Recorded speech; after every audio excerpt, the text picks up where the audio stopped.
Dari pondok kita melangkah. Dari pondok kita dibina. Dari pondok membentuk karakter memimpin dunia.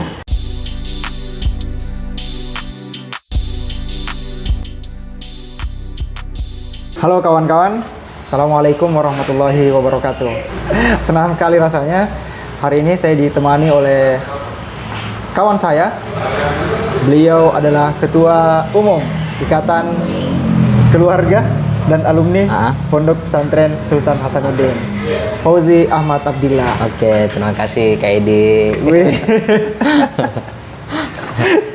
Kita hari ini saya ajak beliau untuk bincang-bincang santai mengenai dunia pesantren. Dan untuk mengawali bincang-bincang kita pada malam hari ini, saya ingin bertanya terlebih dahulu. Siap. Apa enaknya hidup di pesantren? Kalau enaknya itu kalau kehidupan pesantren itu cuma 20% kayak gitu. Apa itu? Selebihnya enak sekali. Oh, itu dia.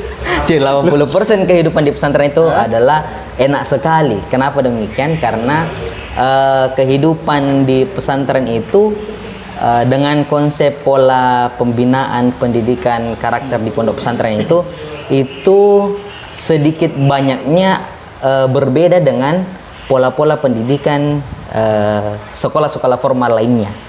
Itu di pondok pesantren. Itu kalau sistem formalnya.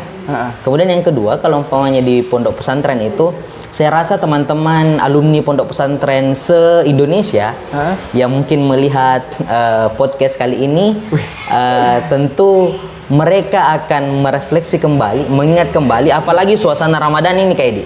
Betul. Jadi di suasana Ramadan ini, kita para alumni-alumni pesantren itu sangat merindukan suasana-suasana di pondok pesantren.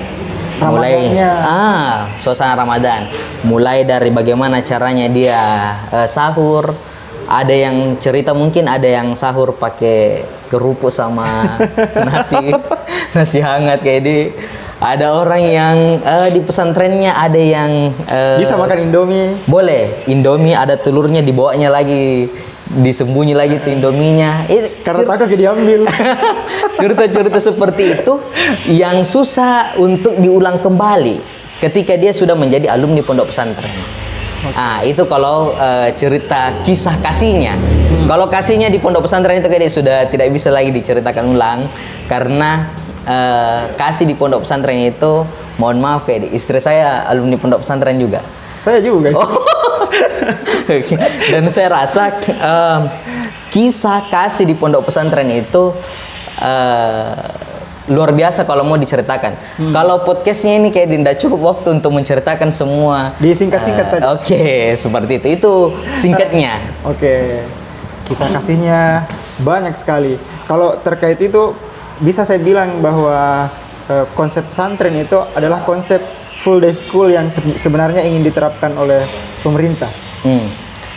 Kalau di pola pendidikan di pondok pesantren itu kayak utamanya kalau di pondok pesantren Sultan Hasanuddin yang saya merupakan alumninya di situ dan ketuanya ketua alumninya untuk sampai 2022 ini. Kita punya sistem pendidikan formal dan informal.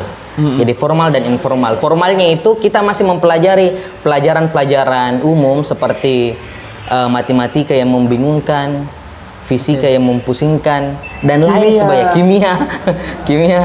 Nah, itu kita semua pelajari itu umumnya. Tetapi kita juga dibarengi keilmuan keagamaan.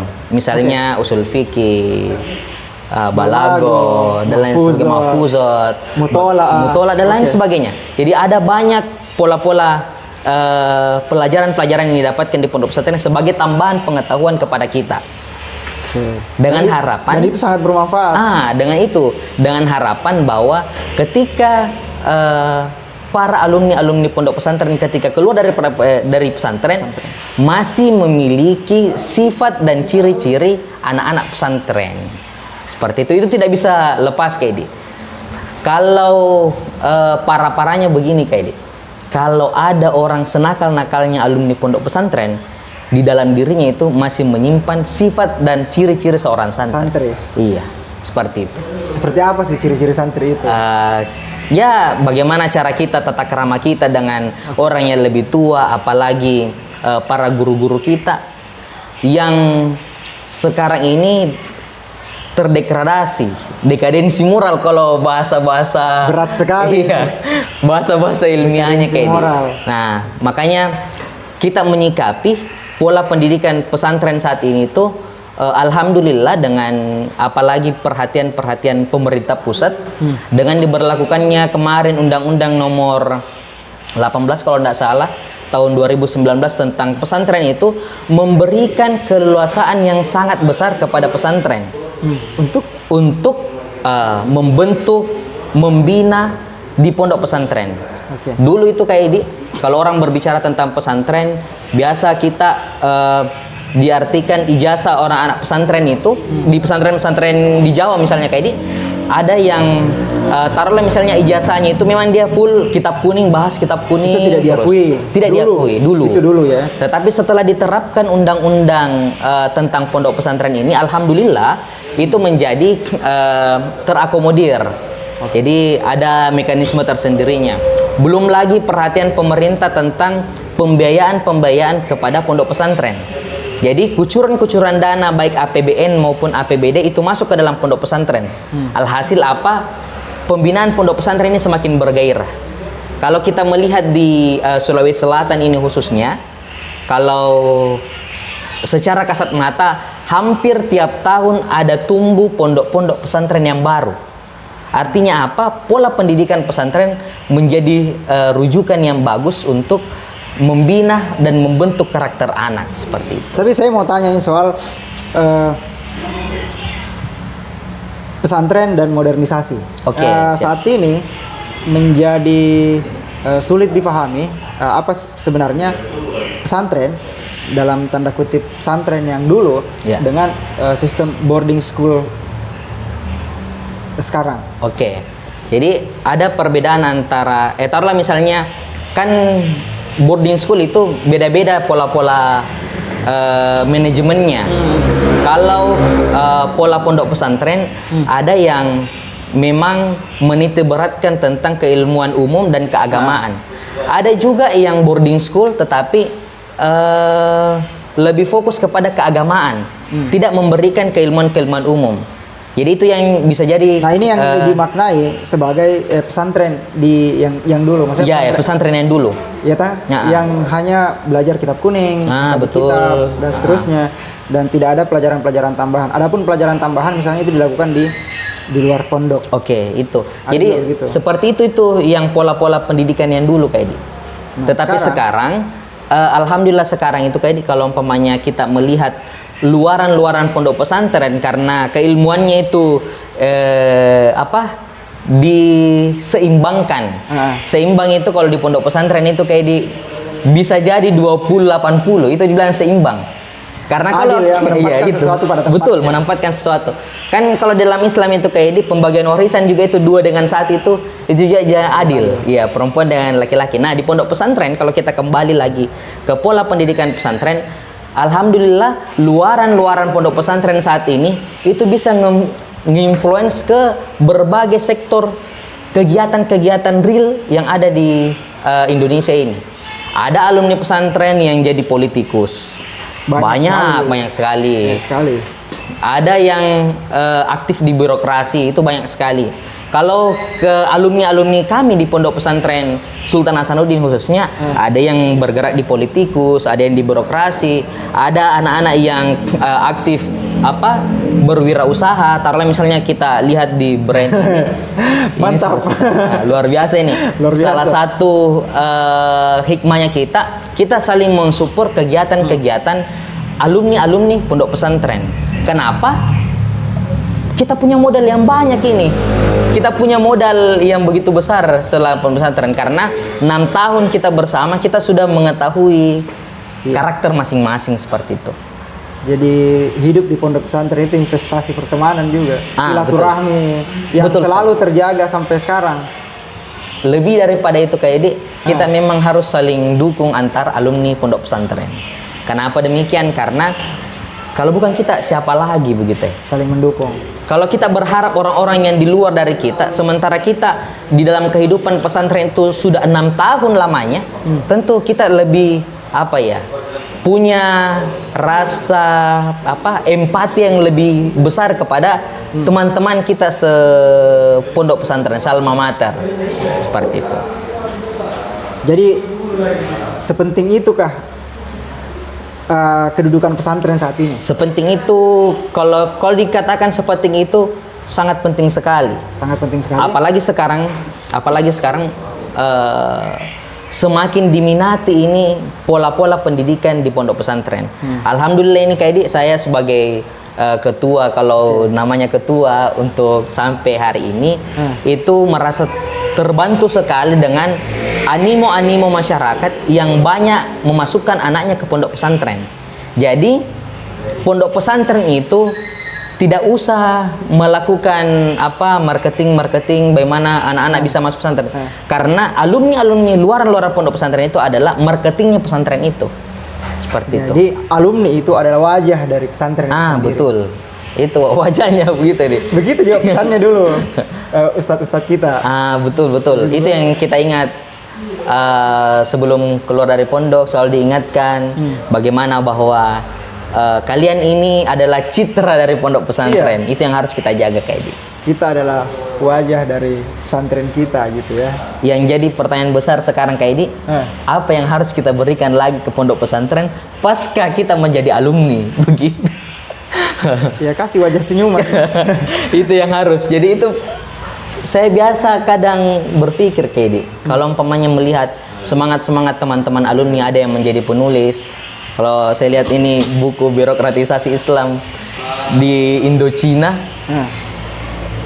saya berpikir bahwa sebenarnya alumni pondok pesantren itu kalau dilihat kemampuannya, kalau dielaborasi dan kolaborasikan, itu luar biasa sekali Iya betul. Ini juga saya dapat dari pesantren. Kan di pesantren kita secara tidak langsung kita itu diajar untuk bisa multitasking, mengerjakan banyak pekerjaan dalam sekali waktu. Nah ini sebenarnya juga begitu.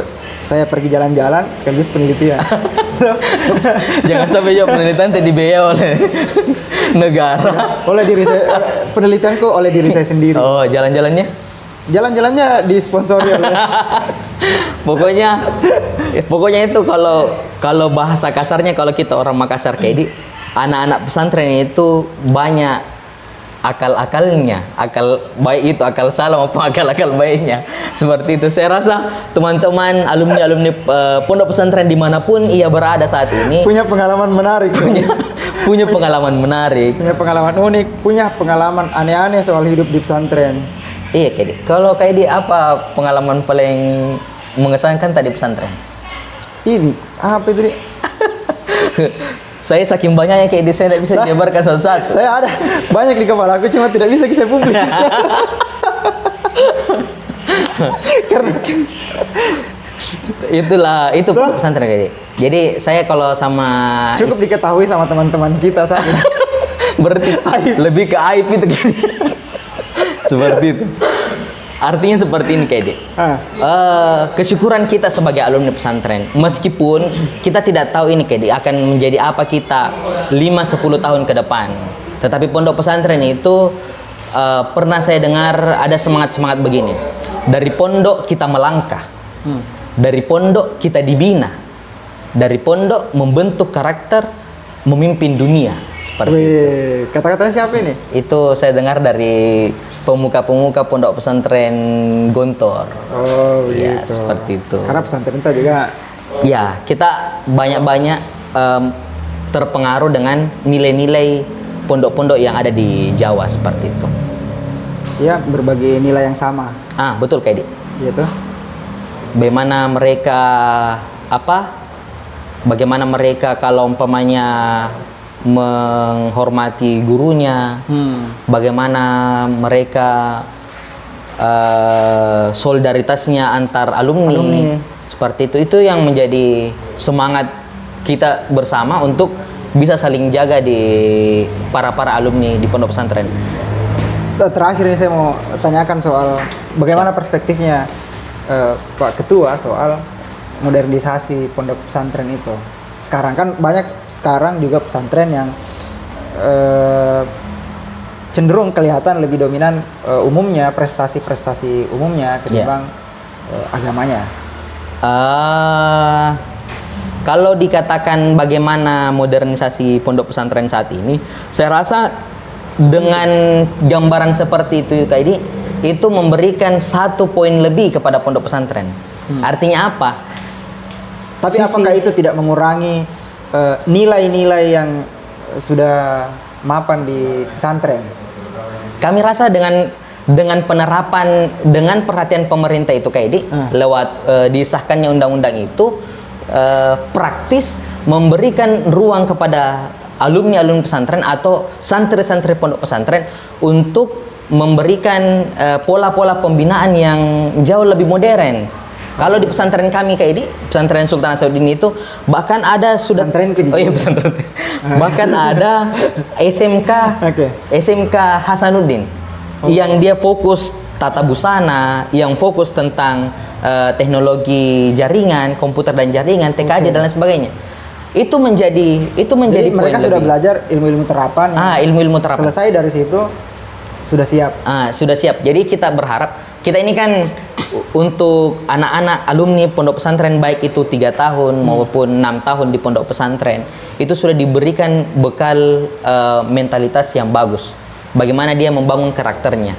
Ketika dia keluar di ruang-ruang mereka berkegiatan, baik itu ada yang menjadi mahasiswa atau ada yang langsung bekerja dan lain sebagainya, itu sudah siap mentalnya. Jadi sudah siap mentalnya, makanya dengan soft skill tambahan yang dia miliki, hard skill yang dia miliki. Kalau di pesantren itu banyak sekali soft skill tambahan bagaimana berpikir kritis. Iya, betul. Bagaimana kita berempati lebih, kemampuan bahasa, kemampuan menyelesaikan masalah.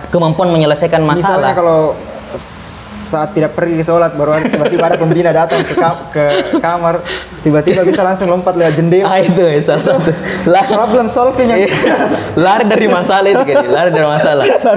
Menimbulkan masalah baru seperti itu. Bagaimana? Jadi tidak patut dicontoh.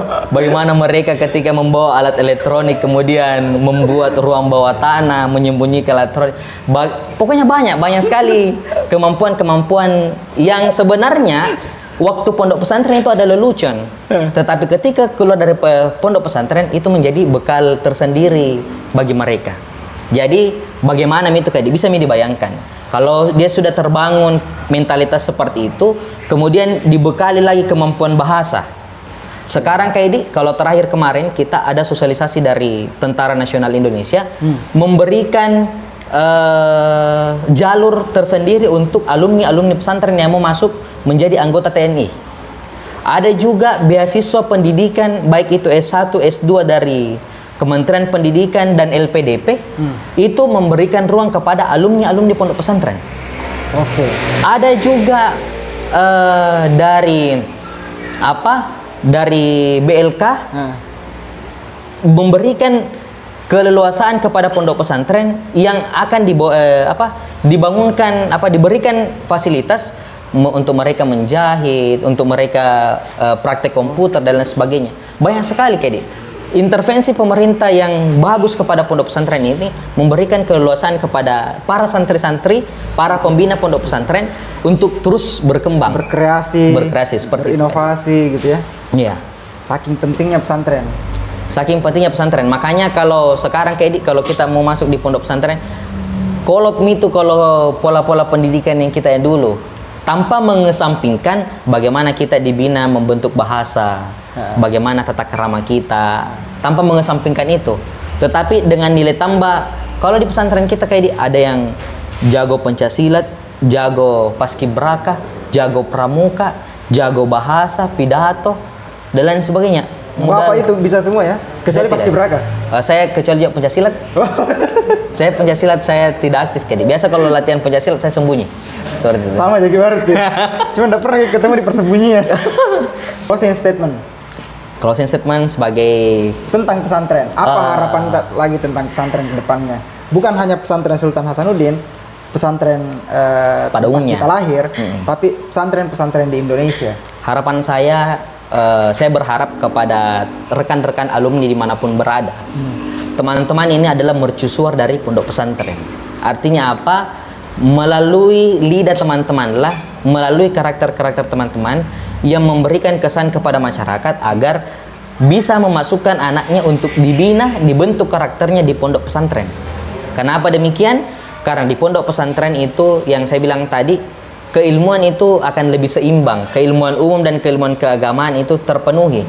Asupan religiusitas kita terpenuhi di pondok pesantren, dan kemampuan otak kita untuk berpikir, keilmuan-keilmuan umum itu terpenuhi di pondok pesantren. Jadi pada intinya apa yang dulu orang sering katakan, bahwa yang masuk pondok pesantren itu seperti besi bengkok.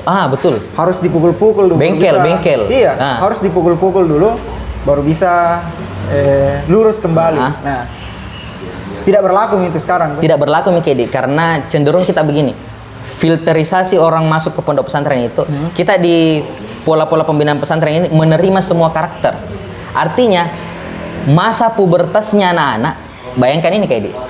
Memang berbeda-beda. Memang berbeda-beda. Pembina itu Kaidi asli betul-betul harus punya kemampuan yang tinggi, karena kepekaan yang tinggi untuk membaca. Kepekaan yang tinggi membaca semua santri dan santriwatinya, karena mereka berada 24 jam melihat masa pertumbuhan anak-anak di dalam situ. Jadi orang tua itu Kaidi ketika libur dari pondok pesantren, disitulah peran orang tua untuk menjaga nilai-nilai yang telah didapatkan di pondok pesantren. Yang sudah ditanamkan dengan baik pembina. Betul Kaidi. Seperti itu. Menarik sekali perbincangan kita hari ini tentang pesantren. Sedikit nostalgianya, dan karena kalau diumbar semua nostalgia itu lebih banyak aib. Lebih banyak aibnya Kaidi. Jadi lebih baik kita cerita bagaimana bagaimana harapan kita tentang pesantren ke depannya. Betul. Dan itu yang menjadi inti perbincangan kita pada malam hari ini. Terima kasih sekali lagi Pak Ketua Umum IKPSH atau Ikatan Keluarga dan Alumni Pondok Pesantren Sultan Hasanuddin, Fauzi Ahmad Abdillah. Terima kasih banyak. Sekian. Assalamualaikum warahmatullahi wabarakatuh.